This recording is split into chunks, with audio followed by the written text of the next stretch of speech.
How worried should you be about Chris Godwin on your dynasty rosters? We're talking about that and more on today's episode of Locked On Dynasty. You are Locked On Dynasty Football, part of the Locked On Podcast Network. Here are your hosts, Matt Williamson and Ryan McDowell. Welcome back to the Locked On Dynasty Football Podcast, part of the Locked On Podcast Network, your team every day. Thanks for making Locked On Dynasty your first listen every day. Today's episode is brought to you by LinkedIn. LinkedIn Jobs helps you find the qualified candidates you want to talk to faster. Post your job for free at linkedin.com/lockedonnfl. It's linkedin.com/lockedonnfl to post your job for free. Terms and conditions do apply. I'm your host, Ryan McDowell. You can follow me on Twitter at RyanMC23. Joining me, as always, is former NFL scout Matt Williamson. Find Matt on Twitter at WilliamsonNFL. Matt, this is a little out of the ordinary for us. We're here on a Monday. This is normally Kate and Marcus territory, but we're switching things up a little bit this week, and it's our day today. How's it going? It's going great. This is kind of fun. This is a cool little thing that they do, I guess, most Mondays. And sometimes we have to fill in for them. They have to fill in for us. It's a good partnership, but this will be a fun conversation. Yeah, absolutely. We're normally here on Tuesdays, and we will be here tomorrow as well, talking dynasty transactions. But we get to talk about a lot of the positive stories, some players that we want to go out and try to acquire off your waiver wire or in trade. Today, we're going to talk about some players we might be a little worried about because, as it always is on Locked On Dynasty, we're pushing the panic button today and measuring just how worried we are about a trio of players. Matt, let's start with a veteran wide receiver. It's Chris Godwin of the Tampa Bay Buccaneers.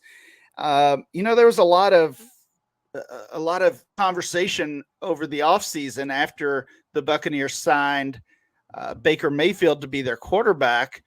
Essentially, would Baker be good for Godwin or good for Evans? It's always kind of a Godwin versus Evans conversation there. And I mean, let's be honest, they've both been really good for the past several years. And of course, Evans is really good for a decade now.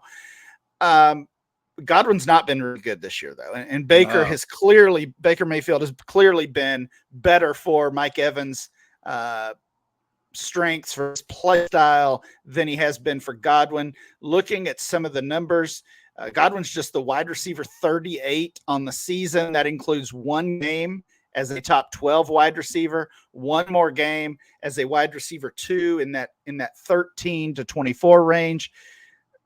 So, I mean, essentially, he's given you 2 good weeks throughout the entire season. I was a little surprised at his dynasty ADP, Matt. It's wide receiver 31 right now. That's November data, by the way. We'll have some new updated ADP for you very soon. Wide receiver 31. Looking back at preseason ADP, he was the wide receiver 29. So, first of all, his value hasn't really dropped much. But he was that already itself is surprising. Yeah, exactly. He was already kind of fading, I would say, when it comes to his dynasty value. So where are you with Chris Godwin? Are we giving up on this guy? And what have you seen that has maybe caused some of these issues he's had this season?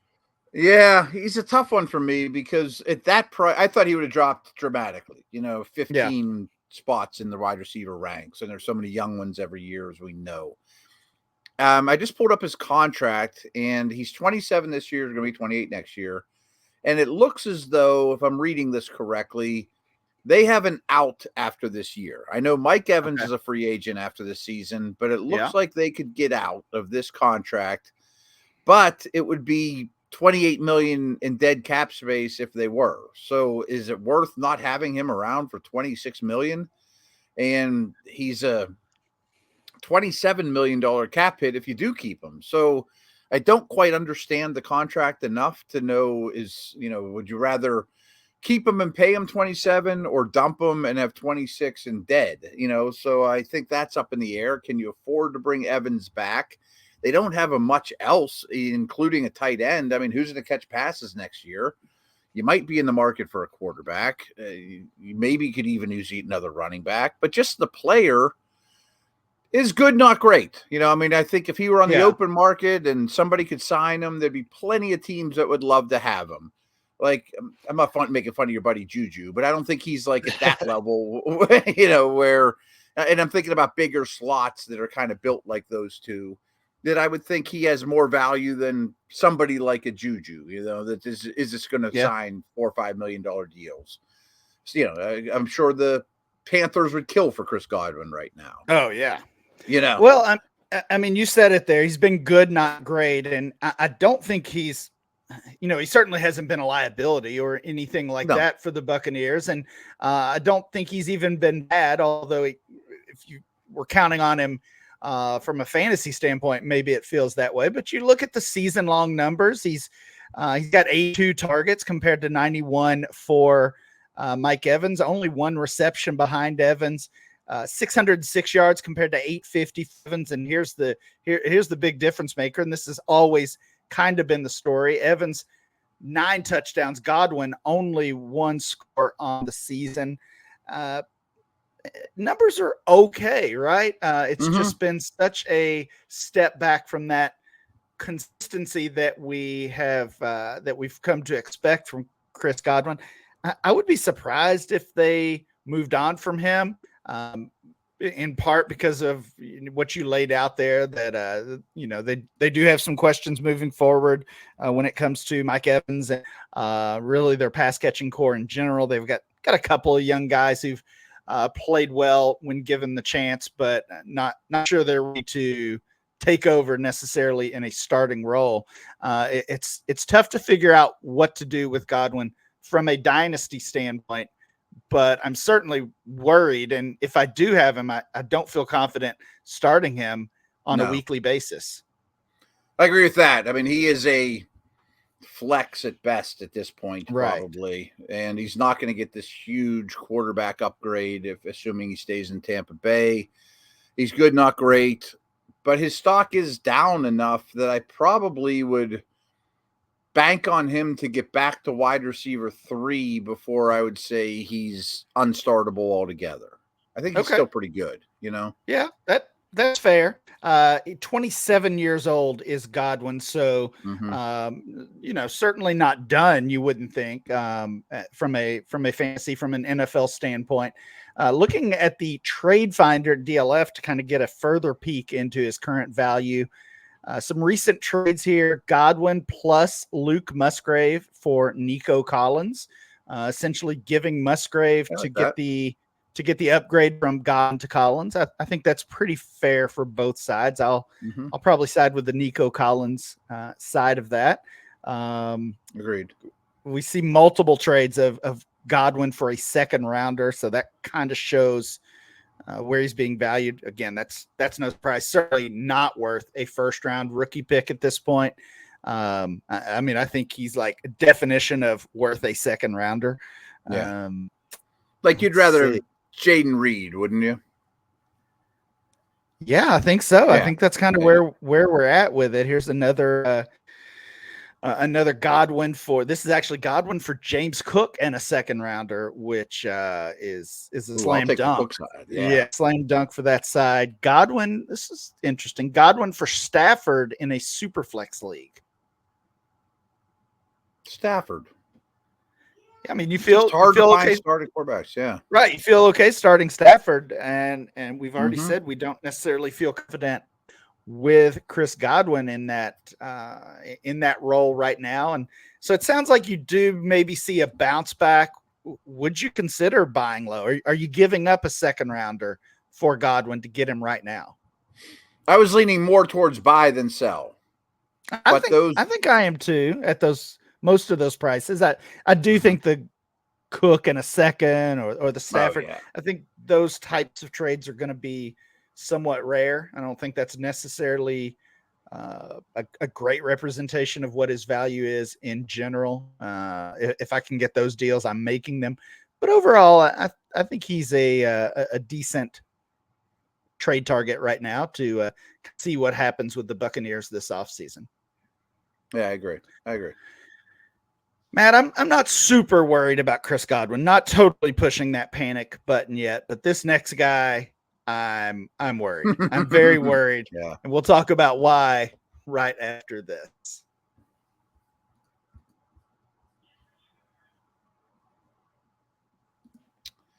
When you're hiring for your small business, you want to have as many top-tier candidates as possible to interview. That's why you have to check out LinkedIn Jobs. I've told you about them before, but they have all the tools to help find the right professionals for your team faster and for free. I mean, that's the best part. It's just not another job board at LinkedIn. LinkedIn has a vast network of more than a billion professionals, which makes it the best place to hire. Hiring is easy when you have that many quality candidates. So easy, in fact, that 86% of small businesses get a qualified candidate within 24 hours. Thankfully, with LinkedIn, the process is intuitive, quick, and easy. They even just launched a feature that helps you write job descriptions, making the process even easier and quicker. So post your job for free at linkedin.com/LockedOnNFL. It's all one word. LinkedIn.com/LockedOnNFL to post your job for free. Terms and conditions do apply. The show is also sponsored by BetterHelp. This time of year can be a lot. I mean, you guys have different jobs than I do, but frankly, as much as I love what I do for a living, it gets to be Groundhog Day. You know, week 13 at 2:00 at noon is the same as week 13, week 2 at noon, and it gets to be monotonous and it can wear you down. And this time of year can be a lot. And it's natural to feel some sadness or anxiety about it, whether it's the holidays or just the weather change or whatever. So adding something new and positive to your life can counteract some of those feelings. You know, therapy can be a bright spot amid all the stress and change, something to look forward to, make you feel grounded, give you the tools to manage everything going on. I haven't done therapy for some time, but back in the day, I was very excited about it, loved going to the appointments. And that's not nearly as easy as this situation. I mean, BetterHelp just sets it up for you to work around your schedule so much better than what I had dealt with back in the day. So if you're thinking about starting therapy, give BetterHelp a try. It's entirely online, which is phenomenal. It's designed to be convenient, flexible, and suited to your schedule. You just fill out a brief questionnaire, get matched up with a licensed therapist, and switch therapists anytime for no additional charges. So find your bright spot this season with BetterHelp.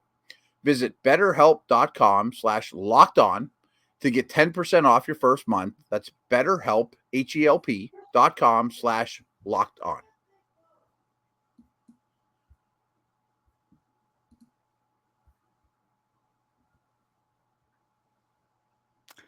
Matt, are you pushing the panic button on Jerry Jeudy? Yep. Yeah, you have to, right?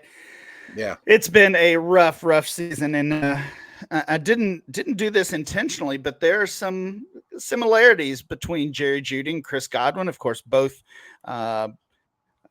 parts of or both one half of what at least what we thought would be a very solid wide receiver duo, Godwin and Evans, Jerry Jeudy and Courtland Sutton.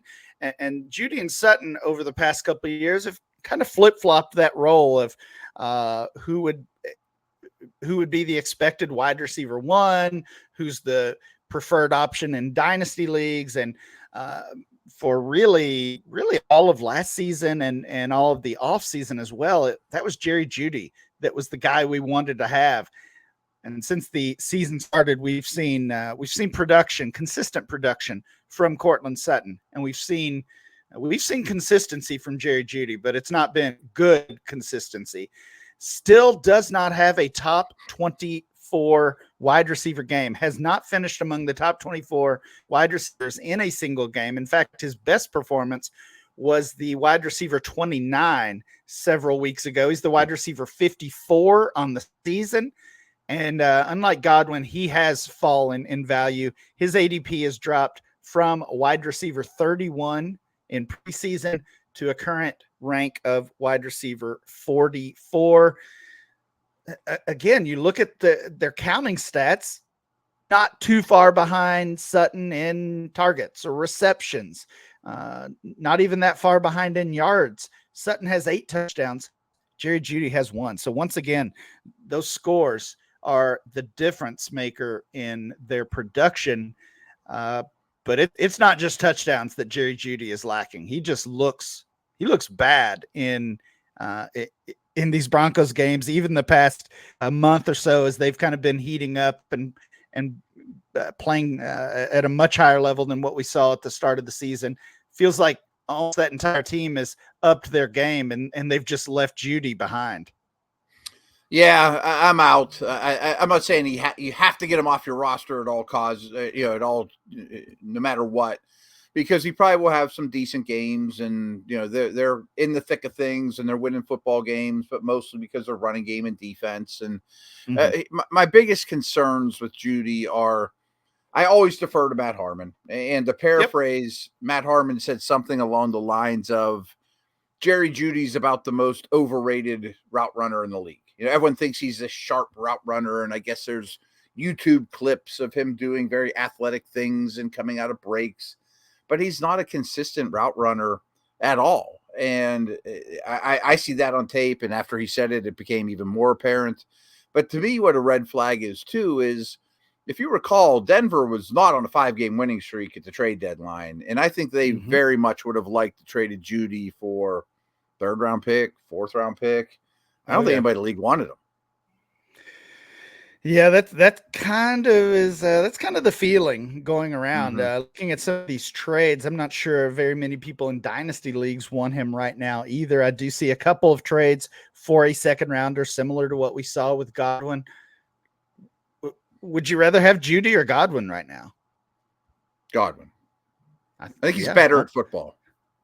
I totally agree. And even the age gap there, a 3-year age gap, is not enough to sway me on that one. And back to what Matt Harmon has mentioned, Jeudy was viewed not only as a good route runner, but almost as an elite route runner. And obviously, route running, we're talking about skill, but we're also talking about effort. And at this point, I'm more concerned about the effort than the skill. I think Jeudy probably can do it.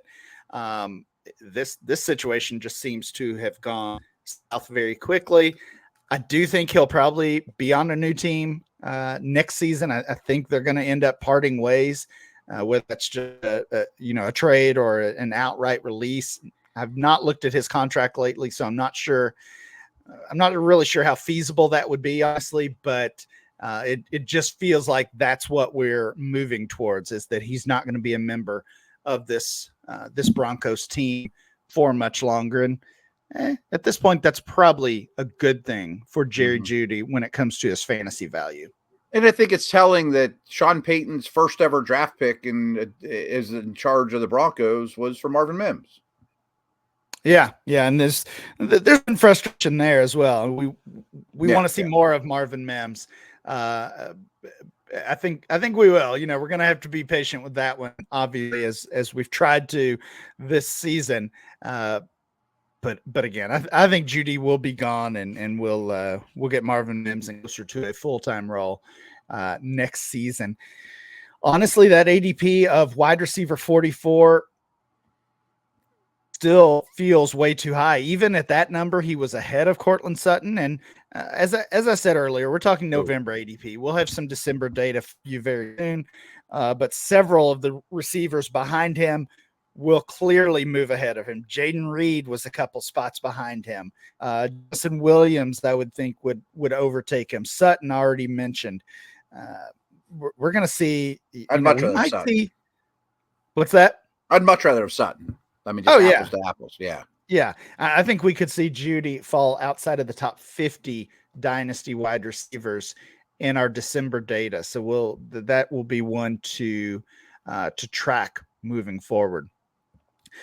Matt, I have one more guy. I want to get your thoughts on this one, because I'm certainly not full blown panic here. It's not a Jerry Jeudy level situation. But in that same division, I'm worried about one of these running backs who I thought we could count on.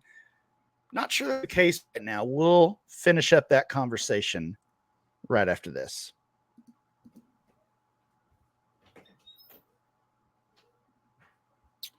Guys, I've told you about Prize Picks a lot, and they're the largest daily fantasy sports platform in all of North America. They're the easiest and most exciting way to play DFS.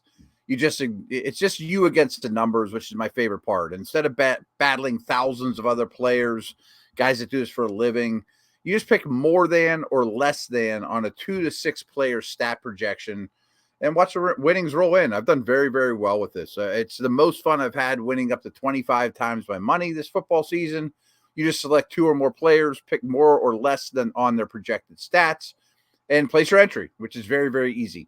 You want to play alongside some Prize Picks favorite players like rapper Meek Mill and comedian Andrew Schultz. You can now find community plays under the promos tab of the app to view entries from some of the biggest names in the Prize Pick community as well. Pretty cool. They even offer a reboot policy so that your entries stay in play even if one of your players gets injured. For football and basketball games, if you have a player who exits the game in the first half and does not return in the second, that player is rebooted. Prize Picks is the only daily fantasy sports platform with an injury insurance policy. How cool is that? Super simple to play. I can make picks and submit an entry in 60 seconds or less. Quick withdrawals, easy gameplay, an enormous selection of players and stat types. They even now have Apple Pay for quick and easy deposits into your account, which is great.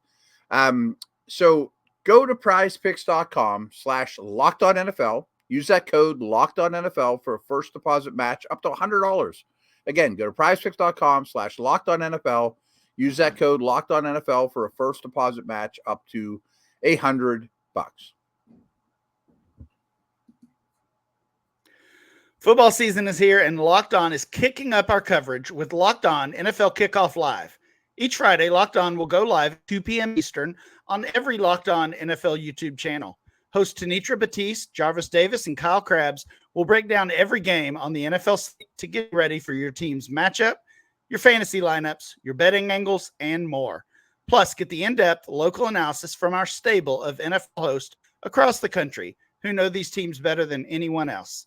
Find Locked On NFL Kickoff Live every Friday at 2 p.m. Eastern on every Locked On NFL YouTube channel.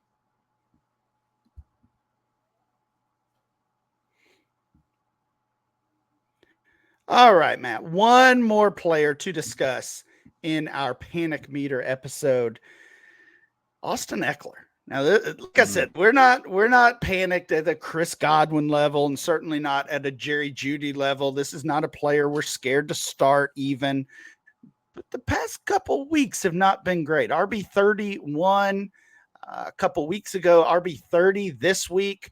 Still with one game play, Monday Night Football coming up.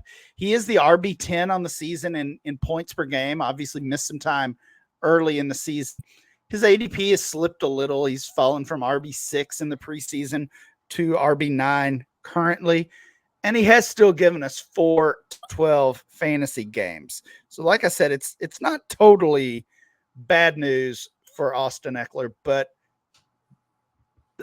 the trends aren't great here, right? The past couple weeks have been bad, and it's not just Austin Ekeler. We know it's that entire team. The coaching staff feels like, it's only a matter of time before they're gone. And is it going to be in season, or do we wait until Black Monday here in a month or so? How worried are you? Let's just say for the next month, right? For the rest of the season, how worried are you for Austin Ekeler? Moderately, at least. I mean, in one of my leagues that I'm killing it, I think I have 2 losses or 1 loss. I start him without hesitation right away. And 3 weeks or so ago, in another league that I'm really good in, but light at running back, I put some offers in for Ekeler and couldn't pry him away. Kind of happy I didn't, because I was offering draft picks and young guys, and Jalen Reed was one of the guys offered, things like that. Trying to win now.